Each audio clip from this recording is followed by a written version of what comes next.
ठंड का मौसम है, हमारे गाँव बहुत सी चिड़िया आती है। आज हम आपको दिखाएंगे चिड़िया को कैसे आती हैं।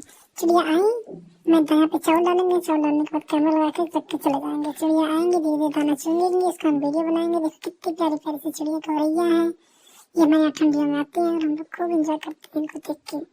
प्यारी प्यारी सी चिड़िया देखो आई आई आई, और सब बहुत सारी चिड़िया आती है, हम लोग खेलते हैं ठंडी में। गाँव का मजा ही कुछ और होता है दोस्तों, गाँव का मजा आता है। और देखने के लिए मेरे चैनल को सब्सक्राइब करें, लाइक करें, पसंद करें। धन्यवाद।